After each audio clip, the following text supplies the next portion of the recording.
வணக்கம். இன்றைக்கி நம்ம பார்க்க போகிற சமையல் என்னென்னு பார்த்தீங்கன்னா, ஒரு ஸ்வீட் ரெசிபி தான். அதுவும் வாயில் வச்சதுமே கரைஞ்சி ஓடுற அளவுக்கு ஒரு அருமையான ஸ்வீட் ரெசிபி தான் நம்ம இன்றைக்கி பார்க்க போகிறோம். டேஸ்ட்டு சூப்பராக இருக்கும். செய்கிறதும் ரொம்ப சிம்பிளாக தான் இருக்கும். இந்த ஸ்வீட் ரெசிபி மார்கழி மாதம் ஸ்பெஷலாக பண்ணுவாங்க. ஸோ வாங்க இந்த ஸ்வீட் ரெசிபி எப்படி செய்யலாங்கிறத பார்க்கலாம். இப்போ ஒரு பவுல் எடுத்துக்கலாம். 1 டம்ளர் அளவுக்கு பச்சரிசி எடுத்திருக்கேன். இதை நல்லா 2-3 தடவை கழுவிட்டு எடுத்துக்கலாம். இப்போ ஒரு குக்கர் எடுத்துக்கலாம். இதில் எந்த டம்ளரில் அரிசி எடுத்தோமோ அதே டம்ளரில் ஒரு 1/4 டம்ளர் அளவுக்கு பாசிப்பருப்பு எடுத்து வறுத்துக்கலாம். வறுத்த வீடியோ ஸ்கிப் ஆயிடுச்சு. ஸோ நல்ல வாசனை வர அளவுக்கு வறுத்துட்டு, இப்போ 1 டம்ளர் அரிசி எடுத்தோம்னா அதே டம்ளரில் 7 டம்ளருக்கு பால் சேர்க்கணும். நான் பாக்கெட் பால் தான் எடுத்திருக்கேன். பசும்பால், பாக்கெட் பால் எதுனாலும் எடுத்துக்கலாம். இது காய்ச்சாத பால் தான்.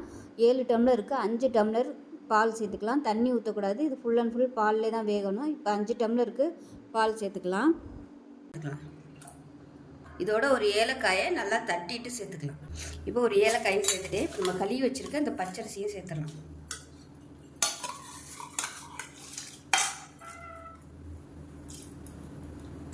நல்லா கலந்து விட்டுட்டு மூடி வச்சிடலாம். மூடி வச்சுட்டு ஒரு 5 நிமிஷம் விட்டுட்டு ஸ்டீம் போனதுக்கப்புறம் பார்க்கலாம். இப்போ நல்லா விசில் விட்டு ஸ்டீம் போயிடுச்சு. எப்படி இருக்குன்னு பார்க்கலாம். இந்த மாதிரி தான் இருக்கும். கரெக்டாக இருக்குது பாருங்கள். இப்போ நல்லா மசிச்சு விட்றலாம். இது இன்னுமே நல்லா வேகணும். இப்போ இதில் நம்ம பால் சேர்த்துக்கலாம். ஏற்கனவே ஒரு 5 டம்ளர் ஊற்றிருக்கேன்.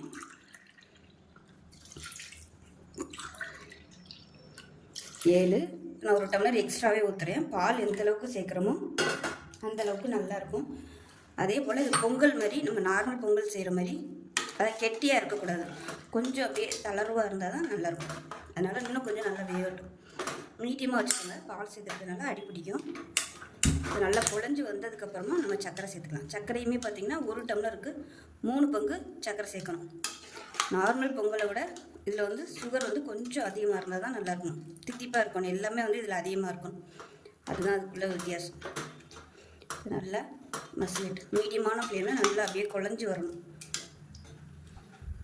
இப்போ பாருங்கள் நல்லா திக்காய் வந்துருச்சு. ஃபுல் அண்ட் ஃபுல் பால்லே தான் இது வந்துட்டுருக்கு. நான் இன்னும் கொஞ்சம் எக்ஸ்ட்ரா ஊற்றிருக்கேன். பால் 1 டம்ளர் அரிசிக்கு கிட்டத்தட்ட நான் 1 லிட்டர் பால் இப்போ ஃபுல்லாக சேர்த்துட்டேன். இதில் சுக்குத்தூள் சேர்த்துக்கலாம். முதல்ல ஏலக்காய் சேர்த்துட்டேன். இப்போ சுக்குத்தூள் சேர்த்துக்கலாம். விட்டுக்கலாம். நான் ஏற்கனவே சொன்ன மாதிரி 1 டம்ளர் அரிசிக்கு 3 டம்ளர் வெல்லம் சேர்க்கணும். நான் ஆர்கானிக் வெல்லம் எடுத்திருக்கேன். நீங்கள் சாதாரண வெல்லம் வச்சுருந்தீங்கன்னா தட்டிட்டு கொஞ்சம், அதாவது இப்போ 7 டம்ளர் நான் தண்ணி பால் சேர்த்துருக்கேன். அதில் நீங்கள் 1/4 டம்ளரோ ஒரு 1/2 டம்ளரோ தண்ணி ஊற்றி வடிகட்டிட்டு இதோட சேர்த்துக்கோங்க. அரிசி நல்லா வெந்ததுக்கப்புறம் தான் வெல்லம் சேர்க்கணும். இல்லைன்னா உங்களுக்கு அரிசி விரைச்சிட்டு வந்துடும். இப்போ இதில் நான் நாட்டு சக்கரை, அதாவது ஆர்கானிக் வெல்லமாக எடுத்துருக்கிறதால நான் அப்படியே சேர்த்துக்கிறேன். இது கொஞ்சம் ஃப்ரிட்ஜில் இருந்ததுனால கெட்டியாக இருக்கிறதுனால நான் அப்படியே சேர்த்துக்கிறேன். நீங்கள் கரெக்டாக டம்ளரில் அளந்துட்டு சேர்த்துக்கோங்க. இது நல்லா கலந்து விட்டுடலாம்.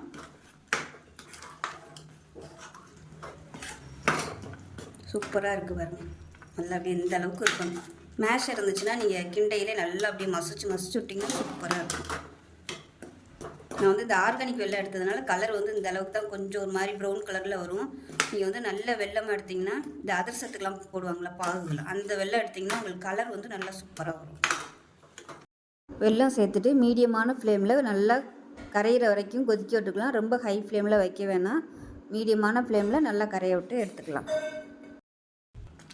இப்போ நமக்கு அக்கார அடிசல் ரெடி ஆகிடுச்சு. நெய் மட்டும் தாளித்து கொட்டணும். இப்போ நெய் தாளித்து கொட்டிடலாம். இப்போ அரிசி எடுத்த டம்ளரில் 1 டம்ளருக்கு நெய் எடுத்திருக்கேன். கொஞ்சமாக அதில் சேர்த்துக்கலாம். சேர்த்துட்டு முந்திரி பருப்பு சேர்த்துக்கலாம். மிச்சத்தை நம்ம அதில் கொட்டிடலாம். மீதி நெய்யை இப்போ முந்திரி பருப்பு சேர்த்துருக்கேன். இதில் நீங்கள் உலர் திராட்சை சேர்க்குறதுனா சேர்த்துக்கலாம். நான் நீங்கள் சேர்க்கலை. இது நல்லா புரிஞ்சு வரட்டும். நல்லா செவந்து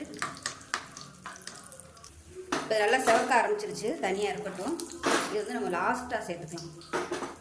இப்போ இதில் மீதி இருக்கிற நெய் இதில் சேர்த்துக்கலாம். 1 டம்ளர் நான் எடுத்திருக்கேன். 1 டம்ளருக்கு கொஞ்சமாக நெய் தாளிக்கிறதுக்கு மட்டும் எடுத்துகிட்டு மீதி நெய்யை இதில் சேர்த்து கலந்துக்கலாம். நெய் சேர்த்துட்டு லேசாக கலந்து விட்டுட்டு கேஸ் அமர்த்திடுங்க. இல்லைன்னா உங்களுக்கு அந்த நெய் ஃபுல்லாக அப்படியே உள்ளே இழுக்கும். நல்லா கலந்து கொடுத்துக்கலாம்.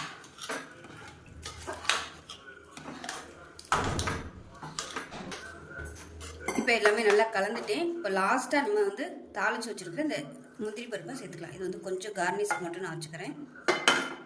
அவ்வளோதான், அருமையான வாயில் வச்சதும் கரையக்கூடிய ஒரு அக்காரா அடிசில் ரெடி ஆயிடுச்சு.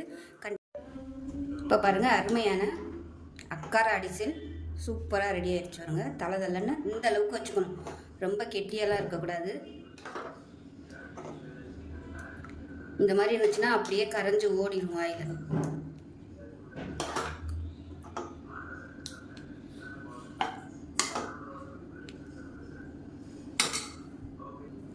இப்போ இதில் லாஸ்ட்டாக வச்சுருந்த இந்த நெய்யும் முந்திரி பருப்பும் இதை சேர்த்துக்கலாம். அவ்வளோதான், சூப்பராக ரெடி ஆகிடுச்சு. இப்போ நமக்கு அருமையான அக்காரா அடிசல் ரெடி ஆயிடுச்சு. ஸோ இதே மாதிரி நீங்களும் செஞ்சு பாருங்கள்.